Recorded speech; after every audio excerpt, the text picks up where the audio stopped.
Hello learners, so this is Ashish Kumar and I hope you all are doing good. Students, अब हम देखेंगे कि हम अपने सिस्टम को एक अच्छे लेवल पे सेफ और सिक्योर कैसे कर सकते हैं। लेकिन उससे पहले हमें ये समझना पड़ेगा कि एक सिस्टम को कितने तरीकों से कॉम्प्रोमाइज करा जाता है यानी हैक करा जाता है। तो बिना देरी करते हुए स्टार्ट करते हैं।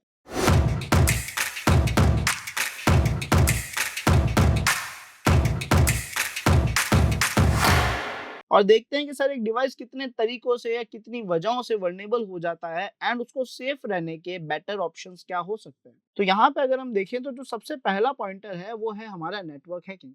यानी सर एक डिवाइस को आप कॉम्प्रोमाइज कर रहे हैं नेटवर्क हैकिंग टेक्नोलॉजीज के जरिए, नेटवर्क हैकिंग अटैक्स के जरिए। और इसमें होता क्या है कि सर हम डिफरेंट डिफरेंट टूल्स के जरिए एक सिस्टम में कुछ पैकेज सेंड करते हैं। नेटवर्किंग में जो कम्युनिकेशन करने के लिए प्रोटोकॉल्स एंड पैकेज यूज होते हैं, हम उनका यूज लेते हैं ताकि एक सिस्टम की हम कुछ इन्फॉर्मेशन एक्सट्रैक्ट कर सके, जैसे उसका आईपी एक्टिव है या नहीं, उसमें कितनी पोर्ट्स ओपन है, और इसी तरीके से उन पोर्ट्स पे क्या सर्विसेज, क्या सॉफ्टवेयर, ऑन सॉफ्टवेयर के वर्जन्स क्या है एंड यहाँ पे कौन सा ऑपरेटिंग सिस्टम वर्क कर रहा है, ये सारी डिटेल्स कलेक्ट करने की कोशिश करते हैं। बिकॉज सर जैसे ही अगर हमें कोई भी एक रास्ता मिलता है, फॉर एग्जाम्पल हमें रास्ता मिला पोर्ट नंबर 81 और इस रास्ते पे कोई कमजोर सॉफ्टवेयर, कोई कमजोर सर्विस वर्क कर रही है जिसमें ज्यादातर कमियां होती है, वनरेबिलिटीज होती है, तो सर हमें एक कमजोर रास्ता मिल चुका है जिसके जरिए हम सिस्टम को इजीली कॉम्प्रोमाइज कर सकते हैं। तो ये नेटवर्क हैकिंग का कांसेप्ट है जो कहता है पहले एक सिस्टम की नेटवर्किंग से रिलेटेड इन्फॉर्मेशन एक्सट्रैक्ट करो, उस इन्फॉर्मेशन में इतनी डिटेल इन्फॉर्मेशन निकालो जिसे हम एन्यूमरेशन कहते हैं, यानी एडवांस लेवल की इन्फॉर्मेशन एक्सट्रैक्ट करो कि आपको सिस्टम की लूपहोल्स दिखने लग जाए। और जैसे आपको लूपहोल दिखते हैं आप उनके जरिए सिस्टम को कॉम्प्रोमाइज कर देते हैं। तो यहाँ पे सबसे इंपॉर्टेंट पार्ट ये है कि इसमें सर आप नेटवर्क पैकेज सेंड करते हैं विक्टिम सिस्टम तक ताकि उसकी इन्फॉर्मेशन आप तक पहुंच सके। हमने कहा ठीक है। देन हमारे पास आता है मिसकॉन्फ़िगरेशन हैकिंग। और मिसकॉन्फ़िगरेशन हैकिंग में होता क्या है सर कि आपके डिवाइस में जितने भी सॉफ्टवेयर इंस्टॉल है, जितनी भी सर्विसेज चल रही है, उनकी कॉन्फ़िगरेशंस कुछ ऐसी सेट कर रखी है कि वो आपके डिवाइस को वर्नेबल बना रही है। सिक्योर करने की जगह वो आपके डिवाइस को और ज्यादा कमजोर बना रही है। तो वो सेटिंग्स जो आपके डिवाइस को कमजोर बनाती जाए उसे हम मिसकॉन्फ़िगरेशन कहते हैं। बिकॉज हम उसे एक अच्छी कॉन्फ़िगरेशन, अच्छी सेटिंग्स तो नहीं कहेंगे, वो हमारे डिवाइस को खराब कर रही है, वो हमारे डिवाइस को कमजोर बना रही है ताकि कोई भी उसे हैक कर सके। तो सर उसे मिस कॉन्फ़िगरेशन कहेंगे। अब मिस कॉन्फ़िगरेशन में हमारे पास डिफ़ॉल्ट पासवर्ड्स, डिफ़ॉल्ट पोर्ट्स, है ना? पोर्ट्स पे प्रॉपर सिक्योरिटी अप्लाई ना होना, प्रॉपर ऑथेंटिकेशन अप्लाई ना होना, लोगों के लिए पासवर्ड्स अटेम्प्ट करने के जो लिमिटेशंस होती है वो ना अप्लाई करना, ये सारी चीज़ें क्या है सर, ये वो मिस कॉन्फ़िगरेशंस है, वो सेटिंग्स की कमियाँ हैं या वो गलत सेटिंग्स है जो आपके डिवाइस को वल्नरेबल बना रही है। इनके ज़रिए भी सिस्टम को कॉम्प्रोमाइज़ करा जाता है, लेकिन इनको भी यूज़ लेने के लिए सर नेटवर्किंग के पैकेट्स आपको सेंड करने पड़ेंगे ताकि आप किसी न किसी पर्टिकुलर पोर्ट से, किसी सॉफ्टवेयर से बात कर सको और उसके बाद उसमें जो कमजोरी है उसका यूज लोगे।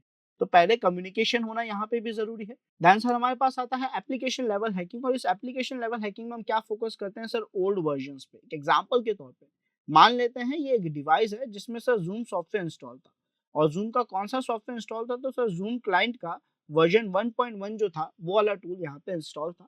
अब हुआ ये कि किसी हैकर ने ज़ूम 1.1 में एक ऐसी वल्नरेबिलिटी ढूंढी जिसकी वजह से सर ये सॉफ्टवेयर जिस भी सिस्टम में होगा उस पूरे डिवाइस को कॉम्प्रोमाइज करा जा सकता है। बिकॉज इस सॉफ्टवेयर में कोई ऐसी कमी है, सॉफ्टवेयर में कोई ऐसी वल्नरेबिलिटी है।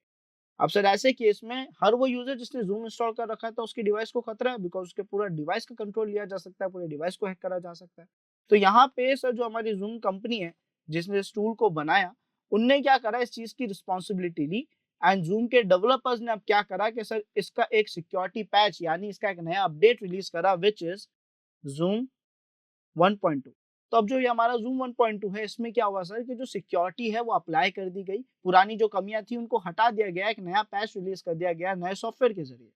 तो यहाँ पे सर कंपनी ने तो अपनी रिस्पॉन्सिबिलिटी डेफिनेटली निभाई, लेकिन अगर आज किसी भी सिस्टम में जूम 1.1 इंस्टॉल है तो क्या वो भी सेफ माना जाएगा?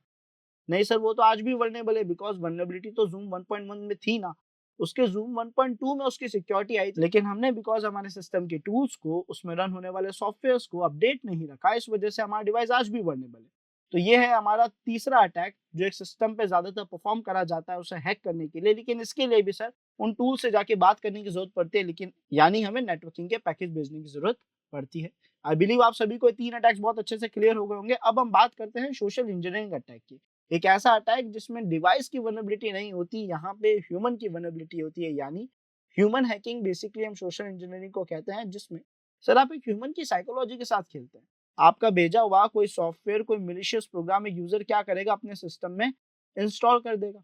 कब करेगा? जब आप उसे कन्विंस करोगे वो करने के लिए। तो जब आप उसकी साइकोलॉजी के साथ प्ले कर रहे हैं, उसके साइकोलॉजी के साथ खेल रहे हैं, उसे कन्विंस कर रहे हैं कि वो आपका वो टास्क परफॉर्म कर दे, यानी उस फाइल को, आपके उस भेजे हुए मैलिशियस प्रोग्राम को, पेलोड को, ट्रोजन को अपने डिवाइस में इंस्टॉल कर ले, ताकि उसका डिवाइस का कंप्लीट कंट्रोल आपके पास आ जाए। तो इसे हम सोशल इंजीनियरिंग कहते हैं, जिसका मतलब उस ह्यूमन को कन्विंस करना कि वो कोई ऐसा एक्शन परफॉर्म करे जिससे उसको नुकसान या किसी अटैकर को फायदा हो। तो सर ऐसे केसेस में एक सॉफ्टवेयर जो हमारे सिस्टम में इंस्टॉल होगा, अगर हम बहुत ध्यान से समझे तो क्या होगा कि मान लेते हैं ये एक डिवाइस है जिसमें यूजर ने अपनी गलती से एक मिलिशियस प्रोग्राम जो है सर वो इंस्टॉल कर दिया। अब ये मिलिशियस प्रोग्राम क्या करेगा सर? ऑब्वियस है, ये तो बहुत कॉमन सी चीज है कि जो अटैकर था जिसने मिलिशियस प्रोग्राम बनाया था, हो सकता है ये प्रोग्राम सारा का सारा डेटा इस विक्टिम कंप्यूटर का अटैकर को ले जाकर दे। यानी सर यहाँ पे भी कम्युनिकेशन हो रहा है। अगर आपके सिस्टम में किसी ने कोई ट्रोजन, किसी ने कोई पेलोड इंस्टॉल करा है, तो वो आपके सिस्टम का सारा डेटा लेकर आपके अटैकर तक लेकर चला जाएगा। यानी यहाँ पे सर विक्टिम सिस्टम क्या कर रहा है? कम्युनिकेशन कर रहा है, पैकेज सेंड कर रहा है अटैकर को। यहाँ हम पैकेज पे फोकस इस वजह से कर रहे हैं ताकि हम एक ऐसी सिक्योरिटी अप्लाई करें जो हमें मल्टीपल अटैक से एक बार में ही सेव कर दे। तो पहले हम अटैक्स होने के तरीकों को समझ रहे हैं, उनके वर्क करने के तरीके को समझ रहे हैं ताकि हम उन्हें रोक सके। उसके बाद सर हमारे पास आता है सबसे last option, which is brute force attack, जो अक्सर एक हैकर परफॉर्म करता है जब उसके पास कोई ऑप्शन नहीं बचता। यानी सर वो ये सोचता है कि अब हो सकता है बाकी सारी वल्नरेबिलिटीज तो नहीं मिली मुझे, लेकिन हो सकता है कोई डिफॉल्ट पासवर्ड मिल जाए। तो इसमें वो अलग अलग तरीके की वर्ड लिस्ट यूज लेते हैं ताकि उन्हें कोई ना कोई पासवर्ड या यूजर नेम जो है वो गैस कर पाए, है ना। अलग अलग अटैक्स के जरिए वो यूजर नेम और पासवर्ड निकाल पाए, और जैसे ही सही यूजर नेम पासवर्ड मिलेगा वो हमारे सिस्टम को एक्सेस कर पाएंगे। तो ये है हमारा last attack, brute force attack. उम्मीद है समझ आ गया होगा आप सभी को। अब सर हमने यहाँ 4-5 तरीके देखे। इन तरीकों के ज़रिए, इन तरीकों के अंदर मल्टीपल अटैक्स आते हैं जिसके ज़रिए एक डिवाइस को हैक करा जाता है। सो लर्नर्स, आई होप आप लोग इस वीडियो को एंजॉय कर रहे होंगे। एंड लर्नर्स, अगर आप लोगों के लिए साइबर सिक्योरिटी एक पैशन है, आप साइबर सिक्योरिटी के कंटेंट को डिटेल्ड में प्रैक्टिकल लेवल पे मेंटर की गाइडेंस के साथ सीखना चाहते हो लाइव जूम क्लासेस के जरिए, तो आप लोगों को मिल रहा है WSCH WS Cube का सर्टिफाइड एथिकल हैकिंग का बैच, जिसके अंदर आप लोगों को मिलेंगे 12+ असाइनमेंट्स, 3 मेजर प्रोजेक्ट्स जो कि आपकी ओवरऑल स्किल्स को पॉलिश करने में बहुत मदद करेगा। और इसी के साथ साथ हर एक मॉड्यूल के चीट शीट्स, नोट्स जैसी काफ़ी सारी चीज़ें आपको मिलेगी जो आपके स्किल्स को बेटर लेवल पे इंप्रूव करेगी। सो लर्नर्स, अगर आप लोग साइबर सिक्योरिटी में अपना करियर सिक्योर करना चाहते हैं, then don't waste your time, just grab this opportunity now. नीचे डिस्क्रिप्शन में आप सभी को फॉर्म लिंक मिलेगा, जिसे फिल करके आप आज ही इनरोल कर सकते हो अपने इस फेवरेट कोर्स में। अब सवाल यह है कि सर हम इससे खुद को बचाए कैसे? वो क्या तरीका है जिससे हम इतने सारे अटैक से खुद को बचा सकते हैं? तो यहाँ पे हमारे पास मल्टीपल तरीके होते हैं, लेकिन आज हम जो तरीका फॉलो करने वाले हैं वो एक, आप कह सकते हैं, एक बहुत ही बेटर ऑप्शन है आपके डिवाइस को सेफ रखने के लिए, जिसको हम कहते हैं सर फायरवॉल्स। अब फायरवॉल्स क्या होते हैं? तो सर फायरवॉल्स कुछ ऐसी दीवारें हैं जो कि या तो सॉफ्टवेयर या हार्डवेयर हो सकती है। दीवार का मतलब यहाँ पे जो कंस्ट्रक्शन में दीवार बनती है वो नहीं है सर। ये कुछ ऐसे प्रोग्राम्स हैं जो आपके सिस्टम में जो भी ट्रांजेक्शन्स हो रहे हैं, कम्युनिकेशन हो रही है, जो भी बातचीत हो रही है, यानी अगर कोई भी पैकेट आपके सिस्टम तक आ रहा है या आपके सिस्टम से कोई भी पैकेट कहीं जा रहा है, तो ये इन डेटा पे नज़र रखते हैं और ये देखते हैं कि कोई भी ऐसा पैकेट जो आपके सिस्टम को नुकसान पहुंचा सके, वो पैकेट ना ही आपके सिस्टम तक आए और ना ही आपके सिस्टम से जाए।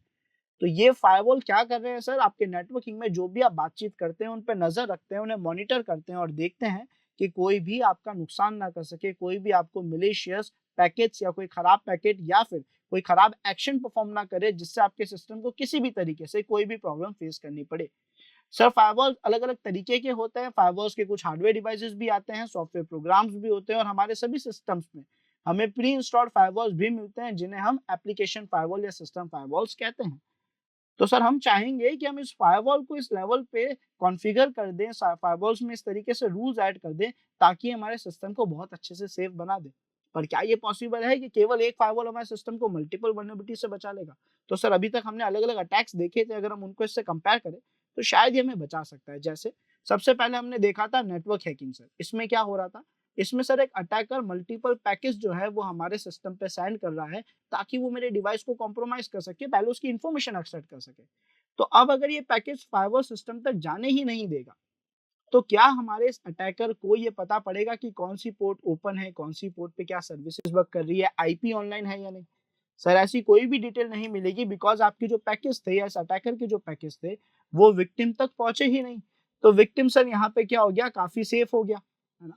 तो पहला अटैक तो सर यहाँ वर्क नहीं करेगा। अब दूसरे अटैक में क्या हो रहा था कि सर अटैकर कुछ कमियों के, कुछ मिस कॉन्फ़िगरेशंस को, जैसे मान लेते हैं यहाँ पे पोर्ट 80 पे डिफ़ॉल्ट पासवर्ड था which is admin and admin, है ना? एक छोटा-सा हम एग्ज़ाम्पल ले लेते हैं यहाँ पे, तो user name password admin admin था। लेकिन जब ये यूज़र से बात करने जाएगा तो फ़ायरवॉल अगर इसके पैकेट को यहाँ जाने ही ना दे, इसको पहले ही रोक ले, तो क्या ये उससे बात कर पाएगा? सर नहीं कर पाएगा। इसका मतलब फ़ायरवॉल सर हमें जो सेकंड अटैक था मिसकॉन्फ़िगरेशन का, जिसमें बात करने की ज़रूरत पड़ती है, वो बात ही नहीं होने दे रहा। तो चाहे मेरे सिस्टम में कोई भी मिसकॉन्फ़िगरेशन हो, अगर मेरे फ़ायरवॉल्स के रूल्स वहाँ पे अच्छे से सेट है, तो कोई हमें कॉम्प्रोमाइज़ नहीं कर पाएगा। देन हमने थर्ड अटैक देखा था एप्लीकेशन लेवल हैकिंग, जिसमें क्या होता है सर, एक सॉफ्टवेयर के जो ओल्ड वर्जन्स होते हैं, जैसे मान लेते हैं इस सिस्टम में अगेन वो ज़ूम का जो 1.1 वर्जन था वो इंस्टॉल था। लेकिन सर यहाँ पे भी आपको पता है कम्युनिकेशन नहीं होगा तो सिस्टम हैक कैसे होगा? इसका मतलब इस अटैक में भी अटैकर क्या करेगा, बात करने की कोशिश करेगा ज़ूम सॉफ्टवेयर से। बट अगेन आपका फायरवॉल सर जो है वो तो उस पैकेट को आगे जाने ही नहीं दे रहा है। किसी को भी आपके सिस्टम से बात ही नहीं करने दे रहा है जब तक वो उसका पैकेट जो है वो जेन्युइन ना हो, है ना? जिसके लिए सर शायद ये बहुत अच्छे फ़िल्टर्स अप्लाई करे, और हो सकता है सर एक आधा पैकेज चला भी जाए जिसमें ज़ूम से बात कर ले, लेकिन जब ये ज़ूम के ज़रिए सिस्टम को हैक करने वाले पैकेज भेजेगा, तो उन मैलिशियस पैकेट को तो फायरवॉल डिटेक्ट कर लेगा सर, और कनेक्शन को वहीं रोक देगा या फिर यूज़र को ब्लॉक कर देगा। तो अगेन हमारा सिस्टम सेफ हो जाएगा। तो यहाँ पे सर 3 वल्नरेबिलिटीज़ हमने देखी थी, उससे तो हम डायरेक्टली सेफ हो गए। अब फोर्थ वल्नरेबिलिटी है सर सोशल इंजीनियरिंग। अब सोशल इंजीनियरिंग में तो सर एक ह्यूमन खुद गलती कर देता है। यानी सर अगर इस यूज़र ने खुद ने गलती करके सिस्टम में एक मैलिशियस प्रोग्राम इंस्टॉल कर दिया, तो फिर उससे हम कैसे सेफ रह सकते हैं? तो हमें ये चीज़ ज़रूर समझनी होगी कि अगर एक यूज़र ने खुद ने सॉफ्टवेयर इंस्टॉल कर दिया है, देन वहाँ पे वो सेफ नहीं है, लेकिन फिर भी सर ये मैलिशियस प्रोग्राम आपका डेटा लेकर अटैकर तक तो जाएगा। अगर आपका फायरवॉल आपके सिस्टम से डेटा बाहर ही ना जाने दे, तो आपके सिस्टम में मैलिशियस प्रोग्राम है नो डाउट, पर वो आपका डेटा बाहर नहीं ले जा पाएगा। इसका मतलब आपका सिस्टम अभी भी सेफ है, आपके सिस्टम का डेटा अभी भी सेफ है। हाँ, अगर कोई वायरस या वर्म है जो आपके सिस्टम को खराब करना चाहता है तो वो हो जाएगा, लेकिन अगर कोई मेरे सिस्टम से डेटा बाहर ले जाना चाहता है तो फायरवॉल वहाँ पे बीच में रहेगा जो उस डेटा को नहीं जाने देगा।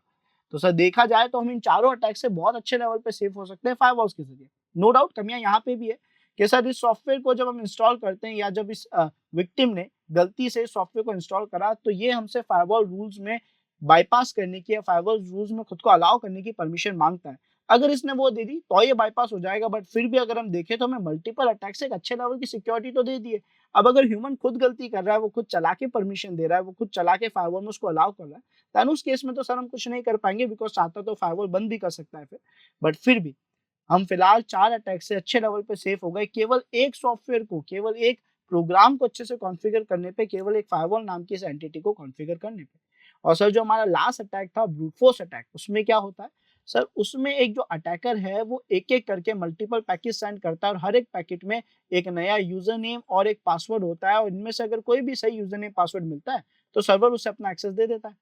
तो सर यहाँ भी मल्टीपल पैकेट्स तो भेजे जा रहे हैं, हर बार एक पैकेट भेज रहा है जो अलग यूज़र नेम, अलग पासवर्ड लेके जा रहा है, ताकि इनमें से कोई सही यूज़र नेम पासवर्ड ढूँढा जा सके। तो इतने सारे पैकेट्स अगर फिर से सिस्टम तक जाएँगे, तो सर फायरवॉल इसे भी रोक देगा, और फायरवॉल के रोकने के अलग-अलग तरीके होते हैं। या फिर सर आपका फायरवॉल आपके पैकेट को वहीं ड्रॉप कर देगा, आगे जाने ही नहीं देगा, और या फिर वो आपको ब्लॉक कर देगा, जिसका मतलब आप पैकेट सेंड ही नहीं कर पाएँगे। तो उम्मीद है ये तो हमें समझ आ गया है कि फायरवॉल्स के ज़रिए हम हमारे सिस्टम को कंप्लीट सेफ और सिक्योर कर सकते हैं। अब सवाल ये है कि फायरवॉल को अच्छे लेवल पे, बेस्ट लेवल पे कॉन्फ़िगर कैसे करा जाए। सो लर्नर्स, अगर आप लोग इंटरेस्टेड है ये समझने के लिए कि हम किस तरीके से एक फायरवॉल को अच्छे से कॉन्फ़िगर करें ताकि हमारे सिस्टम को हर एक अटैक से, इतने सारे अटैक से बचा सके, तो आप लोगों को अपना एक्साइटमेंट इस वीडियो के कमेंट सेक्शन में शो करना है, ताकि हम जल्द से जल्द आप लोगों के लिए फायरवॉल का प्रैक्टिकल वीडियो लेके आएँ, जिसके ज़रिए सिस्टम बेस्ट लेवल पे सेफ हो सकता है। So thanks for watching this video students. मिलते हैं नेक्स्ट वीडियो में। Do like, share and subscribe. और अगर आप में से कोई भी ethical hacking, penetration testing and bug bounty hunting जैसे एडवांस कोर्सेज में एनरोल होना चाहते हैं, तो नीचे डिस्क्रिप्शन में आपको फॉर्म लिंक मिल जाएगा, आप उसे आज ही फिल करके एनरोल कर सकते हैं अपने फेवरेट कोर्स में। Thank you.